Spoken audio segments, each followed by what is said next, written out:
getting ready for concrete to be poured. This week, I'm sure when the rain dries up a little bit.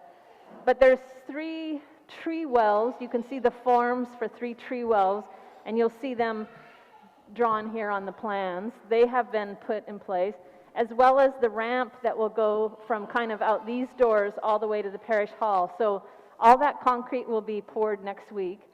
And then they'll start working on the courtyard. And this is all, here, you can see it here, these are all pavers. They have to put, I don't know, 6 to 8 inches of aggregate underneath the pavers. And there has to be inspections, but of course the guy can't come inspect every day. So they will put a stake in the ground at different places marked how many inches, and the contractors have to take pictures every day and send them to the inspector of how far up the aggregate's going. It's just crazy. But that is so that there's a permeable surface under the pavers to allow for stormwater drainage, that kind of thing. And what else is going on? Oh, this is kind of hard to see, but if you've been to Target lately, the one on El Camino, and you see the polished concrete, that's what our parish hall floors will look like. So this is a little sample, and they will also have that flooring in the Friendship Lounge at the corner of this building, and with some area rugs in some of those spaces thrown down. This is a good view of the youth room. So this is that last room that was the bigger preschool room. And we keep all the window openings we were able to keep in that wing, but we're putting new windows and new frames. What'd you say, Debbie, 1965 those frames were? Yeah, 1965. So we're due for some new frames. And here's the good news. We are starting to get our employee retention tax credits. So it kind of is going backwards. So we just got second quarters of this year. It was $9,000. And our controller thinks that each quarter will be a little bit more as they work their way back. But so we spent $7,500 on window frames, but we got $9,000 in the door. You know, it all balances out. And then this is a double door that will go out onto the courtyard. It kind of looks out to this way.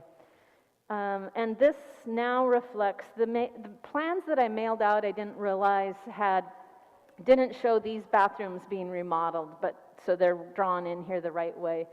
I think that's about all that I know right now. What questions do you have?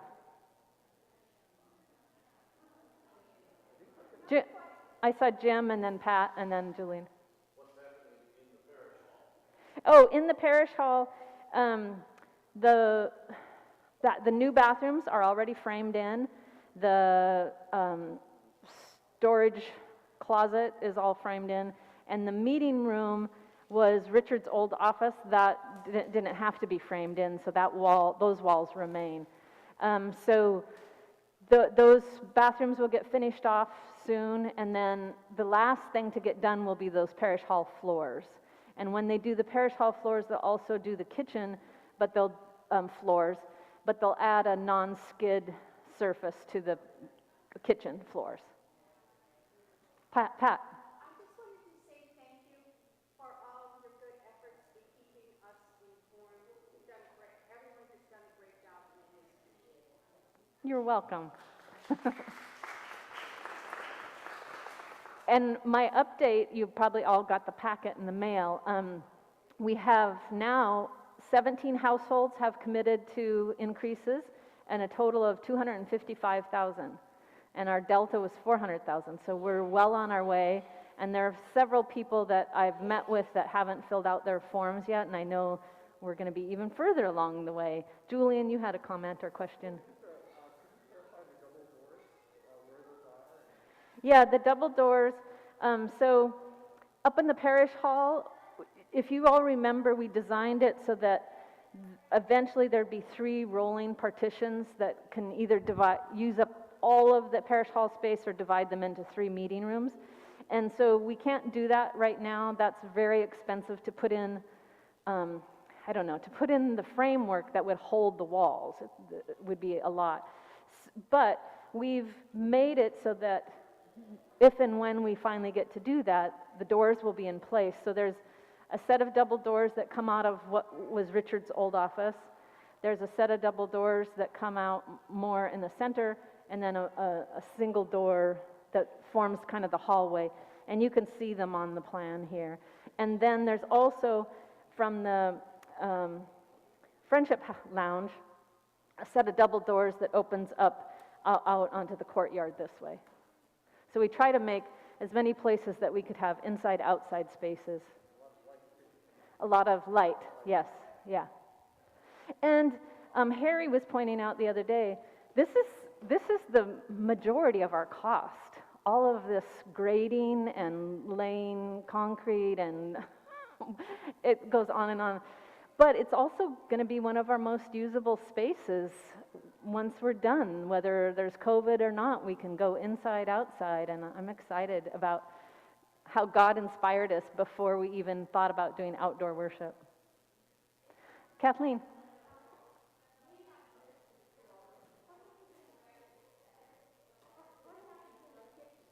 The kitchen, nothing will happen to the kitchen right now except for the floors will get redone. But, well, except for more double doors. There are double doors that go from the parish hall into the kitchen, and double doors that go out from the kitchen to the parking lot, so easier access bringing food in and out those areas. Yeah.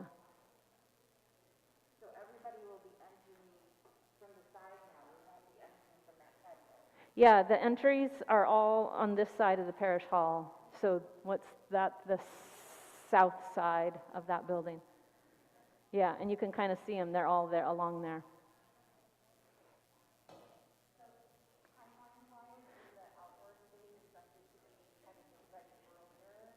Yeah, Rebecca's asking about the timeline.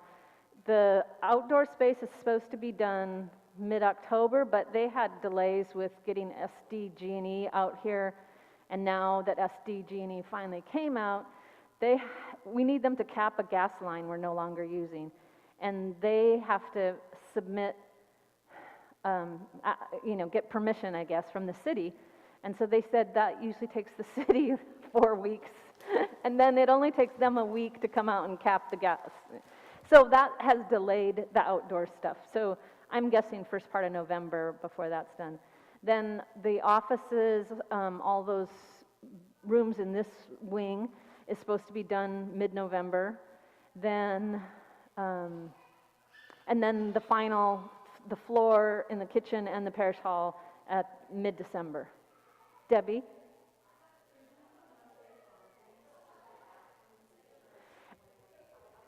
We don't. Debbie was asking if we had an update when these church bathrooms will be done. They don't seem to be moving as quickly as I thought they might, but they don't have doors for them, so they have to put a temporary door on them anyway. So if any of you have been involved in a construction project the last year, they're having a hard time getting supplies. So they keep saying, you've got to tell us what you want for this because we need to order it. Again, our contractors are fabulous. We just love them. They say, you want to do this, but you could achieve it by this and save a few bucks. Or they say, I know you want to cut some costs, but this is reality. This will last you a long, long time, and that kind of stuff. So they're really good. Yeah, Christy? Did the trenching for the broadband happen? The trenching did not happen yet because Cox decided they want to come from that direction this way. And the contractors don't want us to install it until everything's done because it will live in that hall and it will get dusty right now until they're done. Yeah. But hopefully mid-November. At least Cox responded. Any other questions or comments? Yes.